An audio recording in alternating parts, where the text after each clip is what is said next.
नमस्कार, स्वागत है आपका न्यूज 100 लाइव टीवी में और मैं हूं आपके साथ शालिनी। आइए बढ़ते हैं आज की बड़ी खबर की ओर। रांची में आजसू के महासचिव संजय मेहता ने प्रेस कॉन्फ्रेंस कर सरकार के नौकरी नियोजन पर बड़ा हमला बोला। उन्होंने कहा कि सरकार अखबारों में बड़े बड़े विज्ञापन तो निकालती है, लेकिन हकीकत ये कि सिर्फ 19 लोगों को ही नियुक्ति पत्र दिए जाते हैं। संजय मेहता ने आरोप लगाया कि सरकार ने संविदा और अनुबंधन व्यवस्था को खत्म करने और 5 लाख रोजगार देने का वादा किया था, लेकिन 2022 और 23 में लाखों पद हटा दिए गए। जेएसएससी के माध्यम से निकाली सहायक आचार्य भर्ती में गड़बड़ी का आरोप लगाया गया। वहीं जेएसएससी सीजीएल की जांच और नियुक्ति में भी देरी होने पर भी सवाल उठे। उन्होंने ये भी कहा है कि उत्पाद सिपाही भर्ती में सरकार की लचर व्यवस्था के कारण 17 अभ्यर्थियों की मौत हो चुकी है। आंगनवाड़ी सेविका, सहायिका, सहायक पुलिसकर्मी और ओबीसी आरक्षण जैसे मुद्दों पर भी सरकार को घेरते हुए उन्होंने तुरंत कार्रवाई की मांग की। संजय मेहता ने साफ कहा कि यह सरकार अपने कर्तव्य से भटक चुकी है और झारखंड के नौजवानों को ठगने का काम कर रही है। कॉन्फ्रेंस में यहाँ पर उपस्थित हुए हैं।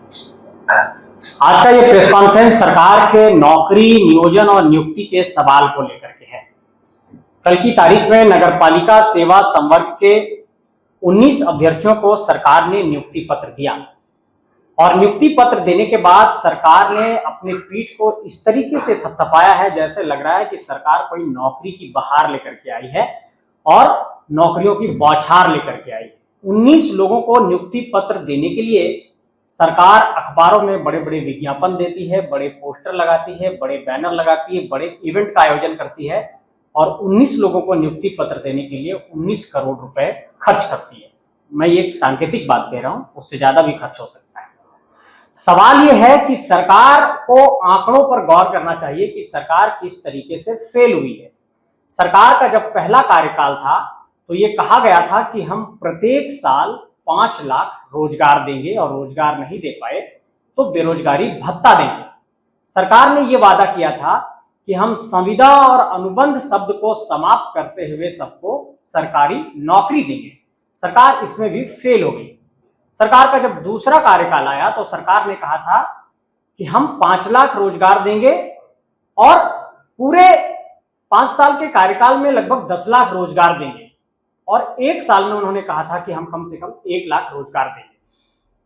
फिलहाल सरकार के कार्यकाल का 1 साल नहीं हुआ है, लेकिन अगर सरकार के आंकड़ों पर आप गौर करेंगे तो बहुत आंकड़े चौंकाने वाले हैं। अगर आंकड़ों को आप देखेंगे तो 2022 और 23 में झारखंड के अंदर जो सृजित पद थे सरकार के अंदर वो 5,33,737 था। लगभग 5,34,000 पद सरकार के अंदर थे, लेकिन 2024-25 में पूरे अगर आंकड़ों पर गौर करें तो 2,07,688 पदों को घटा दिया गया। ये पद कहां गायब हुए, सरकार भी आधिकारिक तौर पर इसको नहीं बता रही है। अब अगर सरकार में सृजित पदों की संख्या देखेंगे तो वो सिर्फ 3,26,049 है और इस आधार पर जब हम लोग आंकड़ों पर गौर करते हैं तो 1,58,846 पद सरकार में अभी भी रिक्त बचे हुए हैं। अब अगर सरकार के नियुक्तियों का हम एक मापदंड देखते हैं, नियुक्तियों का अगर स्पीड देखते हैं, नियुक्ति करने का तरीका देखते हैं तो सरकार ने जेएसएससी के माध्यम से सहायक आचार्य की नियुक्ति का विज्ञापन निकाला और उसमें जब सुप्रीम कोर्ट का दखल हुआ और सुप्रीम कोर्ट ने कहा कि आप सहायक आचार्य की नियुक्ति करिए तो 26,001 पदों के लिए जेएसएससी ने डॉक्यूमेंट वेरिफिकेशन नहीं किया और उसमें 15,409 पद रिक्त रह गए। जेएसएससी के अभ्यर्थियों का, सहायक आचार्य के अभ्यर्थियों का यह मांग है कि जो नॉर्मलाइजेशन पद्धति को अपनाया गया है और जो मेधा सूची की बात है उसको जारी की जाए और कई अभ्यर्थियों को यह कहा गया है कि कम से कम 60% उनका नंबर होना चाहिए जेटेट में। जिन्होंने 2013 में पास किया और 2016 में पास किया तो 2016 में जेटेट अंतिम तौर पर झारखंड के अंदर हुआ था। कि संविदा आधारित जो नियुक्तियां झारखंड के अंदर हैं, 1,60,000 पद संविदा के आधार पर, अनुबंध के आधार पर और आउटसोर्सिंग के आधार पर झारखंड के अंदर है। उन 1,60,000 पदों पर झारखंड के अंदर कौन लोग नियुक्त हुए, कैसे नियुक्त हुए, उसमें आरक्षण रोस्टर का पालन किया गया कि नहीं, इन सारे पहलुओं का ध्यान रखते हुए ये जो लगातार नियमितीकरण की मांग कर रहे हैं कि उनको नियमित किया जाए जो संविदा पर हैं, सरकार इस पहलू पर भी विचार करे।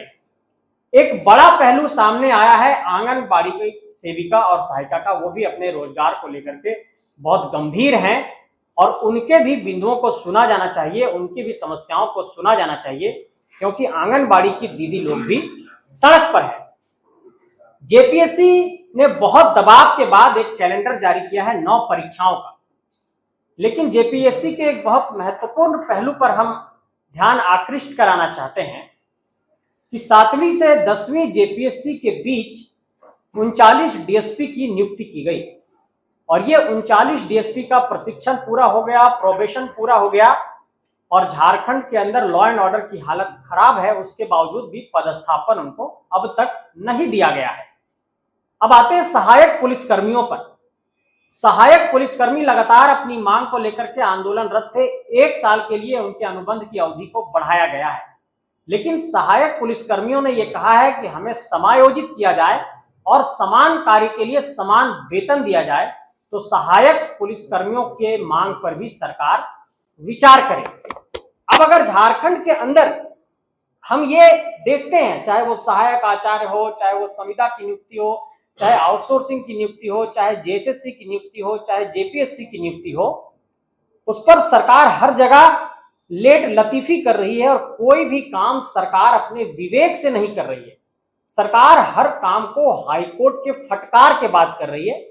इससे यह प्रतीत होता है कि सरकार अपने कर्तव्यों से भटक गई है और सरकार अपने लोकतांत्रिक कर्तव्यों का पालन नहीं कर रही। आखिर क्यों हर मुद्दे और मसले को लेकर के हाईकोर्ट जाना पड़ रहा है?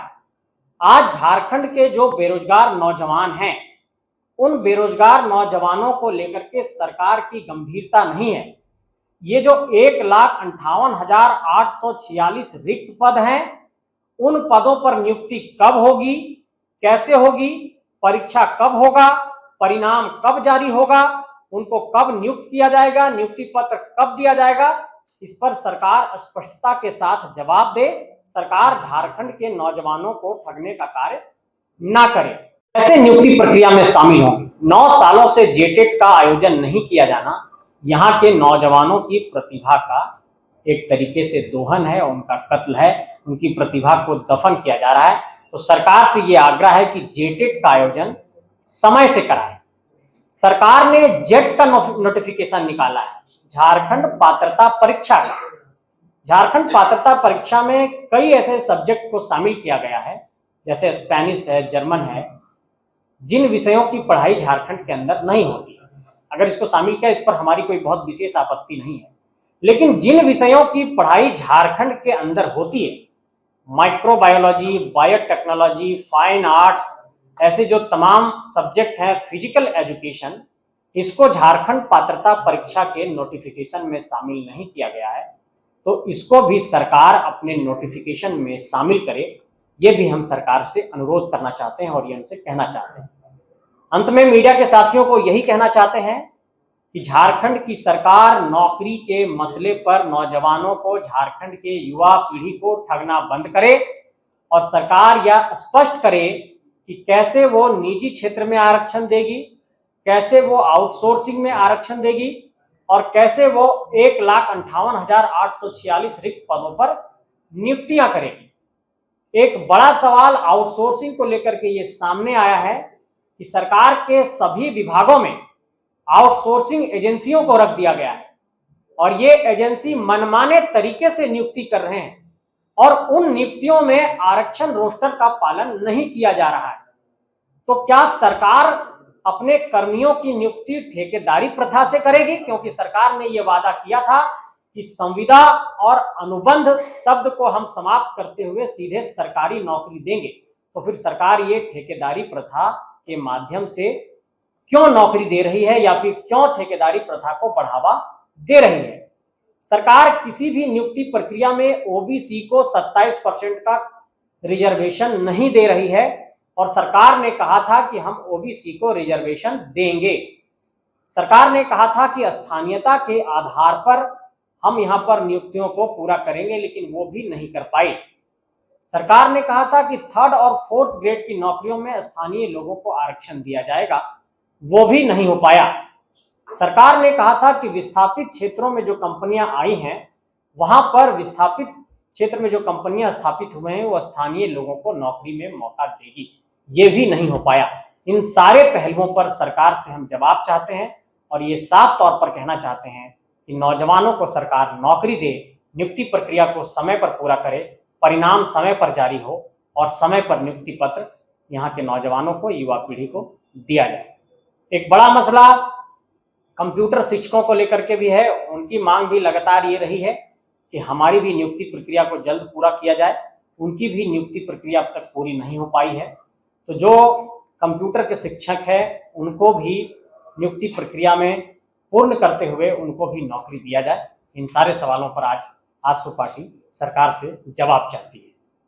अब तक के लिए बस इतना ही, फिर होगी आपसे मुलाकात। तब तक के लिए नमस्कार और देखते रहिए News 100 लाइव टीवी।